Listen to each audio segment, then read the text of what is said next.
আসসালামু আলাইকুম এভরিওয়ান, কেমন আছেন সবাই? এক্স যখন ইংলিশ ম্যাম গল্পের দ্বিতীয় পাঠ। তো চলেন বেশি কথা না বলে গল্প শুরু করা যাক। রিপাকে রুমে ঢুকতে দেখে আমি অবাক হয়ে গেলাম, কেননা রিপা আসবে এ কথা সে আমাকে আগে বলেনি। তারপরেও এই সময়ে আসাটা কেমন জানি সন্দেহ হচ্ছে। রিপাকে প্রশ্ন করলাম, রিপা তুমি এখানে? রিপা মুচকি হেসে বলল, আমি না, আসলে কে আসবে মিস্টার সাহিদ হাসান সাহি? আমি অবাক হয়ে বললাম, মম মানে? রিপা বলল, মানেটা না হয় একটু পরেই জানতে পারবে, আগে হিসাবটা মিটিয়ে নেই। আমি অবাক হয়ে বললাম, কিসের হিসাবের কথা তুমি বলতেছ? রিপা, মনে আছে তোমার, আজ থেকে 15 দিন আগে তুমি আমার ভাইকে মেরেছিলে। আমার ভাই এখনো বিছানায় পড়ে রয়েছে। তখন থেকে আমি প্রতিজ্ঞা করেছিলাম, যে করেই হোক আমি এটার প্রতিশোধ নেব। তারপর থেকে তোমার সাথে বন্ধুত্ব করতে চেয়েছিলাম, কিন্তু তুমি করনি। তুমি বলেছিলে ভাই বোন থাকতে আমিও রাজি হয়ে গেছিলাম, শুধুমাত্র আমার প্রতিশোধ নেওয়ার জন্য। এ কথা বলেই রিপা দরজা লাগিয়ে দিয়ে নিজের জামা টেনে ছিঁড়তে শুরু করলো আর চিৎকার করতে লাগলো। আমি শুধু নির্বাক দর্শকের মতো দেখতেছি। রিপার কাহিনী দেখে আমি বাকরুদ্ধ হয়ে গেলাম। রিপার চিৎকার শুনে বাবা বলতেছে, কি হয়েছে মা, দরজা খোলো। রিপা দরজা খুলে সবাই তার বাবাকে জড়িয়ে ধরে কান্না করতেছে আর বলতেছে, বাবা তোমরা না আসলে সেহেতু আমার সাথে, বলে কান্না শুরু করে দিল। রিপার বাবার পিছনে দেখি মা, বাবা, ভাইয়া আর ভাবি দাঁড়িয়ে আছে। বাবার কোনো কথা না বলে সোজা এসে আমাকে ঠাস ঠাস করে 2টা চড় মারল। আমি বললাম, আব্বু বিশ্বাস করো। আব্বু বলল, ঠাস ঠাস, এই মুখ দিয়ে আর আমাকে আব্বু বলে ডাকি না। রিপার আব্বু বলল, ছি ছি আমজাদ, আমার আব্বুর নাম, ছি, তোকে আমার বন্ধু ভাবতে ঘৃণা হয়। রিপার বাবা আর আমার বাবা বন্ধু। আমার ছেলে একটি মেয়েকে খারাপ কথা বলেছে, তার জন্য তোর ছেলে আমার ছেলেকে এমন মার মেরেছে, এখনো বিছানা থেকে উঠতে পারছে না। আর তোর সেই ছেলে, ছি। আব্বু বলল, বন্ধু আমাকে মাফ করে দে, আমি ওকে মানুষ করতে পারিনি। আমি আব্বুকে বললাম, আব্বু আমার কথা শোনো। আব্বু আমার গালে ঠাস ঠাস করে 2টা থাপ্পড় দিয়ে বলল, তোর কোনো কথা শুনতে চাই না, তুই বাসা থেকে বেরিয়ে যা, আজ থেকে আমাদের একটাই ছেলে। আমি কান্না করতে করতে আম্মুর কাছে যাই, বললাম, আম্মু তুমি তো বিশ্বাস করবে।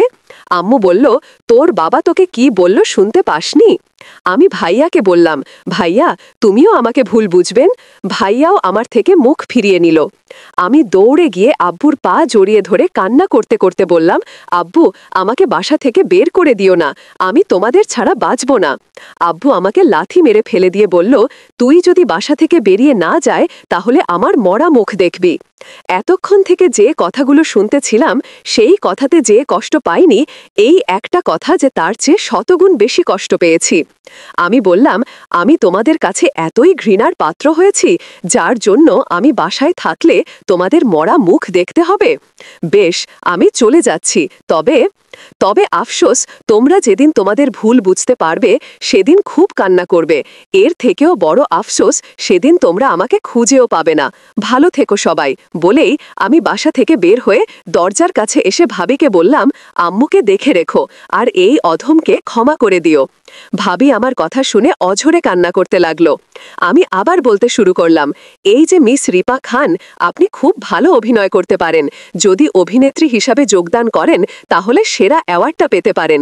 ভালো থেকো, আর পারলে এই ধর্ষককে ক্ষমা করো। বলেই একটা অট্টহাসি দিয়ে বাসা থেকে বের হয়ে আসলাম। বাসার বাইরে এসে ভাবতে দেখলাম, কোথায় যাব, কোথায় থাকবো, কি খাবো। না, এসব ভাবলে হবে না, আমাকে প্রতিষ্ঠিত হতে হবে। চলে যাব এই স্বার্থপর শহরের স্বার্থপর মানুষদের কাছ থেকে, যেখানে থাকবে না কোনো স্বার্থপরতা আর না থাকবে অবিশ্বাসীদের অস্তিত্ব। হায় রে মা বাবা, যেখানে নিজের ছেলেকে বিশ্বাস না করে একটা মেয়ের কথা বিশ্বাস করে নিজের ছেলেকে দূরে ঠেলে দিলে। তবে এখানে তাদের কোনো দোষ ছিল না। যে কেউ আমাকে এই অবস্থায় দেখলে ধর্ষকের উপাধি দিয়ে পিছু পা হবে না। হয়তোবা আমার মা বাবার চোখে আমার জন্য পর্যাপ্ত পরিমাণে বিশ্বাসটা ছিল না। যাই হোক, ভাবলাম আজকে রাতে রাফির বাসায় থাকব, কালকে সকালে কলেজ থেকে প্রয়োজনীয় কাগজপত্র নিয়ে চলে যাব এই শহর ছেড়ে, চলে যাব অজানা পথে। ভাবতেই চোখের কোণায় বিন্দু বিন্দু জল বাসা বাঁধতে শুরু করলো। হাত দিয়ে চোখের পানি মুছলাম। রাফির বাড়িতে পৌঁছে কলিং বেল বাজাতেই আন্টি দরজা খুলে দিল। আমাকে দেখে আন্টি জিজ্ঞাসা করল, কেমন আছো বাবা? আমি বললাম, আলহামদুলিল্লাহ। আপনি কেমন আছেন আন্টি? আন্টি বলল, আলহামদুলিল্লাহ। বাবা, তোমার কি হয়েছে? কণ্ঠ এমন লাগছে কেন? আমি আন্টিকে বললাম, কিছু হয়নি আন্টি, আমি ঠিক আছি। রাফি বসায় আছে? আন্টি বলল, হ্যাঁ বাবা, আসো রুমে যাও। আমি রাবির রুমে এসে দেখি রাফি শুয়ে থেকে ফোন টিপতেছে। আমাকে দেখে রাফি অবাক হয়ে জিজ্ঞেস করল, কিরে সাহিদ, তুই এত রাতে? আমি আর কিছু না বলে রাফিকে জড়িয়ে ধরে কান্না করে দিলাম। রাফি আমাকে কাঁদতে দেখে অবাক হয়ে জিজ্ঞেস করল, কি হয়েছে সাহিদ, বল আমাকে, তোর কি হয়েছে? আমি রাফিকে সব বললাম। রাফি আমাকে সান্ত্বনা দিয়ে বলল, দেখ দোস, যা হয়েছে তা ভুলে গিয়ে নতুনভাবে শুরু করে।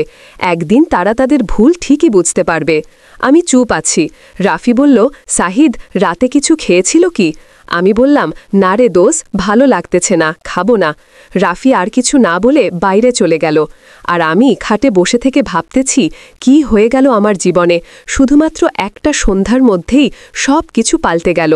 রাফি রুমে এসে বলল, সাহিদ, প্লেটে খাবার আছে, ফ্রেশ হয়ে এসে খেয়ে নে ভাই। আমি বললাম, না রে, খাবো না। রাফি বলল, দেখ দোস, না খেলে শরীর খারাপ হয়ে যাবে। তারপর রাবির জোড়াজড়িতে কিছু খেলাম। খাওয়া দাওয়া করে খাটে এসে শুয়ে পড়লাম। রাফি প্লেট রেখে এসে আমার পাশে বসে বলল, এখন কি করতে চাচ্ছিস তুই? আমি রাফিকে বললাম, এই শহর ছেড়ে চলে যাব, আর হ্যাঁ, কাল সকালে আমার সাথে একটু কলেজে যাবি। রাফি বলল, ঠিক আছে, ঘুমা। রাফি আমার পাশে শুয়ে পড়ল। আমি চোখ বন্ধ করে ভাবতেছি স্বামী আর কথা। সে কি আমাকে বিশ্বাস? আমার কাছে ক্রেডিট কার্ড, ম্যানি ব্যাগ, ঘড়ি, মোবাইল যা কিছু ছিল সব বাসায় রেখে এসেছি, শুধু সিম কার্ডটা পকেটে আছে। আসার সময় রাফি আমাকে জোর করে 10,000 টাকা দিয়েছিল, এটাই আমার শেষ সম্বল। এসব চিন্তা করতে করতে কখন যে ঘুমিয়ে গেছি বলতে পারবো না। বাসের হেল্পারের ডাকে ঘুম ভাঙল। হেল্পার বলল, মামা, ঢাকা পৌঁছে গেছি, নামেন। আমি বললাম, আচ্ছা মামা। বাস থেকে নেমে রাস্তা দিয়ে হাঁটতেছি আর ভাবতেছি, কোথায় থাকব, বাসা কোথায় পাব। হাঁটতে হাঁটতে হঠাৎ করে পেটের মধ্যে ক্ষুধা অনুভব করলাম। সামনে তাকিয়ে দেখি একটা টং চায়ের দোকান। এই দোকানে যায় একটা রুটি আর একটা কলা খেয়ে পানি খেলাম। বিল দিয়ে দোকানদারকে বললাম, মামা, এখানে বাসা ভাড়া পাওয়া যাবে? দোকানদার বলল, নতুন নাকি মামা? আমি বললাম, হ্যাঁ। দোকানদার বলল, মামা, ঢাকা শহরে তো বাসা পাওয়া মুশকিল, সামনের দিকে খোঁজ করেন দেখি। আমি বলল, আচ্ছা। রাস্তা দিয়ে হাঁটতেছি আর মনে মনে বলতেছি, এই ব্যস্ত শহরে বাসা ভাড়া পাওয়াটা কি সহজ ব্যাপার? না না, এই শহর ব্যস্ত না, এই শহরের মানুষগুলো ব্যস্ত। হঠাৎ করেই চোখ পড়ল একটা বয়স্ক লোক, বয়স মিনিমাম 50 বছর, ফোনে কথা বলতে বলতে রাস্তার বেশ মাঝখানে চলে গেছে। বিপরীত দিক থেকে যে একটা ট্রাক হর্ন দিতে দিতে সজোরে আসতেছে, সেদিকে কোনো খেয়াল নেই। আমি আর কোনো কিছু না ভেবে দৌড়ে যায় লোকটিকে ধাক্কা দিয়ে দূরে সরিয়ে দিলাম। এরপর আর আমার কিছু মনে নেই। চোখ খুলে নিজেকে হাসপাতালে আবিষ্কার করলাম। আমার চোখ খুলতে দেখে পাশে বসে থাকা নার্স বলল, অবশেষে 13 দিন পরে তাহলে আপনার জ্ঞান ফিরল। আমি বললাম, কি 13 দিন পরে আমার জ্ঞান ফিরল? কি হয়েছিল আমার, আর এখানেই বা কে নিয়ে আসলো? নার্স বলল, প্লিজ আপনি শান্ত হন, আপনার বেশি কথা বলা বারণ আছে। তারপর নার্স বলল, আমি আসতেছি। নার্সিং বাইরে চলে গেল, আর আমি ভাবতে লাগলাম, কে আমাকে এখানে নিয়ে আসলো? আমি তো ওই লোকটাকে ধাক্কা দিয়ে সরিয়ে দিয়েছিলাম, তিনি কি এখনো বেঁচে আছে কি? নানান চিন্তা মাথায় ঘুরপাক খাচ্ছে। হঠাৎ কে যেন বলল, তাহলে আপনার জ্ঞান ফিরেছে। কথাটা শুনে দরজার দিকে তাকালই।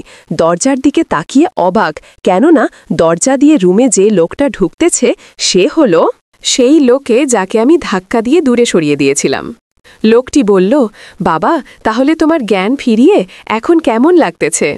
আমি বললাম, আলহামদুলিল্লাহ, ভালো। আপনি কেমন আছেন আঙ্কেল? আর আমাকে এখানে কে নিয়ে এসেছে? আঙ্কেল বলল, আলহামদুলিল্লাহ বাবা, ভালো আছি, আমি তোমাকে এখানে নিয়ে এসেছি। আমি বললাম, কি হয়েছিল আমার? আঙ্কেল বলল, তুমি যখন আমাকে বাঁচানোর জন্য ধাক্কা দিয়েছিলে, ঠিক তখনই তুমি ট্রাকটির সাথে ধাক্কা খাও, আর পড়ে যায়, তোমার মাথায় প্রচণ্ড আঘাত পাওয়ায় অনেক ব্লাড বের হয়। সেখান থেকে দ্রুত তোমাকে হাসপাতালে এনে ভর্তি করাই। আজ 13 দিন পর তোমার জ্ঞান ফিরল। আমি চুপ করে শুনেছি।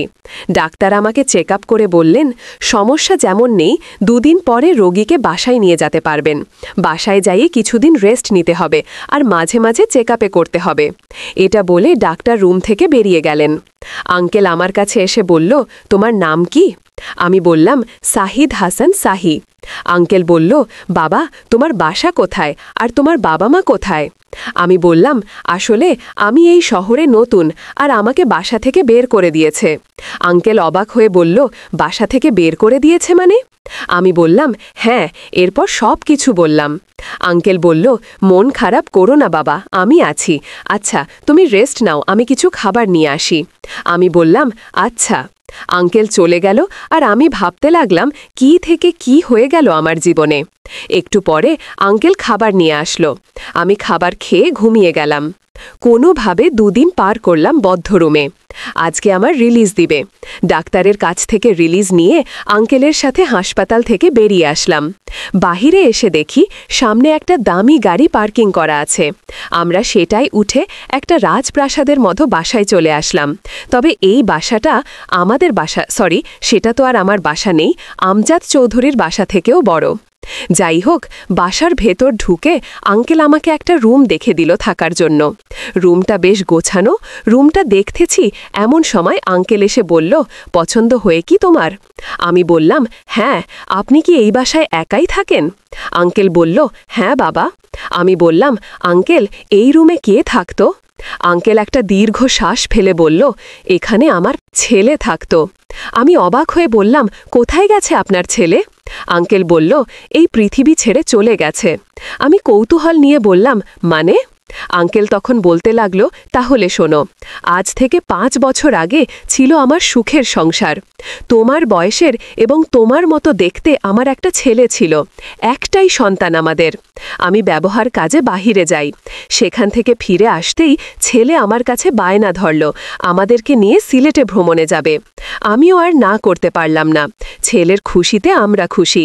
তারপরে আমরা গাড়ি নিয়ে বের হলাম সিলেটের উদ্দেশ্যে। আমার ছেলেই নিজেই ড্রাইভ করবে। সেদিন ড্রাইভারকে রেখে আসলাম। আল্লাহর রহমতে ভালোভাবে সিলেটে ঘোরাফেরা করলাম। কে জানতো যে এই ঘোরাফেরাটাই ওদের সাথে আমার শেষ ঘোরাফেরা হবে। সেখানে সব কিছু ভালোভাবেই দেখলাম, সবাই খুশি হয়েছি। পরের দিন আমার একটা জরুরি মিটিং থাকায় সেদিন সন্ধ্যায় বের হলাম ঢাকার উদ্দেশ্যে। আসার সময় আকাশটা বেশ পরিষ্কার পরিচ্ছন্ন ছিল। মাঝপথে আসতেই হঠাৎ করে বৃষ্টি শুরু হলো। গাড়ি চলছে তার আপন গতিতে। হঠাৎ করে একটা পাথরের ট্রাকের সাথে আমাদের গাড়ি ধাক্কা খায়, যার ফলে আমাদের গাড়ি দুমড়ে মুচড়ে যায়। তারপরে আর আমার কিছু মনে নেই। জ্ঞান ফিরলে দেখি আমার অফিসের ম্যানেজার আমার পাশে বসে আছে। আমার অফিসের ম্যানেজারটা ছিল খুব ভালো মানুষ। আমি তাকে আমার স্তূপ আর ছেলের কথা জিজ্ঞাসা করলে চুপ করে থাকে। এতেই আমি বুঝতে পেরেছি ওরা আর পৃথিবীতে নেই। তারপর থেকে আমি একাই থাকি। এই বয়সে আর আমার জীবনে কাউকে জড়াইনি। কথাগুলো বলেই আঙ্কেল চোখের পানি মুছলেন। আঙ্কেল অসহায়ের মতো বলল, বাবা তোর কাছে আমার একটা আবদার আছে, পূরণ করবি? আমি বললাম, বলেন। আঙ্কেল অঝরে নয়নে কাঁদতে কাঁদতে বলল, বাবা তুই আমার ছেলে হয়ে থাক, তোকে কোনো দিন কষ্ট দিব না, তুই শুধু আমাকে বাবা বলে ডাকবি। আমি জড়িয়ে ধরে বললাম, হ্যাঁ, আজ থেকে তুমিই আমার বাবা, তুমি এখন থেকে আমার ওপর ছেলের অধিকার খাটাবে। আঙ্কেল মানে বাবু জড়িয়ে ধরে কান্না করতে লাগলেন। আমি চোখের পানি মুছে দিয়ে বললাম, বাবা আর কেঁদো না, এই দেখো তোমার ছেলে ফিরে এসেছে। অনেকক্ষণ ধরে কাঁদার পরে বাবা আমাকে ছেড়ে দিয়ে খাবার নেওয়ার জন্য নিচে গেল। আমিও ফ্রেশ হয়ে খাটে বসে আছি। বাবা খাবার নিয়ে এসে আমাকে নিজ হাতে তুলে খাওয়ালো। খাওয়া দাওয়া করাইয়ে আমাকে ঔষধ খাইয়ে দিয়ে মাথায় হাত বুলিয়ে ঘুমিয়ে যেতে বলল। রুমে এসে ভাবতে লাগলাম, হায় রে দুনিয়া, যেখানে নিজের মানুষ অবিশ্বাস করে ছুঁড়ে ফেলে দিল আর একজন অপরিচিত লোক রাস্তা থেকে তুলে নিয়ে এসে বিশ্বাস করে নিজের সন্তানের মর্যাদা দিল। মা বাবার কথা মনে পড়েছে খুব, কেমন আছে তারা। ভাবতেই চোখের কোণায় পানি আসলো। ঘুমিয়ে গেলাম। ফজরের আব্বুর ডাকে ঘুম থেকে উঠলাম। অজু করে আব্বুর সাথে নামাজ পড়লাম। নামাজ পড়ে ঘুমিয়ে গেলাম। সকালে আব্বু আমার রুমে নাস্তা নিয়ে এসে খাইয়ে দিল আর বলল একটু বাহিরে যাবে। আমি রুমে বসে আছি। প্রায় 1 ঘন্টা পর আব্বু আসলো। হাতে দেখি কিছু ব্যাগ। ব্যাগগুলো আমাকে দিয়ে বলল, এখানে কিছু প্যান্ট আর টি শার্ট আছে, আর এই ব্যাগে ফোন আছে, এটা ব্যবহার করিস। আমি বললাম, এ তো কিছু নিয়ে আসার কি দরকার? আব্বু বলল, তোর দরকার না থাকলে আমার দরকার, আমি আর কোনো কথা শুনতে চাই না। কি আর করার, নিলাম। ফোনের ব্যাগটা খুলে দেখি রেডমি 8A ডুয়েল, আগের মডেল, চলবে, সমস্যা নেই। যাই হোক, 15 দিন কাটে গেল। আব্বুর সেবা যত্নে আমি এখন অনেক সুস্থ। সকালে নাস্তা করার সময় আব্বুকে বললাম, আব্বু, আমি একটা জব করতে চাই। আব্বু বলল, কি আমার কি কম আছে? আমি বললাম, তা নয় আব্বু, আমি নিজের পায়ে দাঁড়াতে চাই। আব্বু বলল, তাহলে অফিসে জয়েন করো। আমি বললাম, আমি তো বেশি লেখাপড়া করিনি। আব্বু বলল, সমস্যা নেই। আমি বললাম, আচ্ছা। আব্বু বলল, কবে থেকে জয়েন করবি? আমি বললাম, কাল থেকে। আব্বু বলল, ঠিক আছে। পরের দিন সকালে নাস্তা করে রিকশা করে অফিসে গেলাম। আব্বু গাড়িতে যেতে বলেছিল, বাট আমি যাইনি। আর আব্বু আমাকে অফিসটা দেখিয়েছিল, এজন্য আসতে কোনো সমস্যা হয়নি। রিকশা থেকে নেমে ভাড়া দিয়ে অফিসে ঢুকেই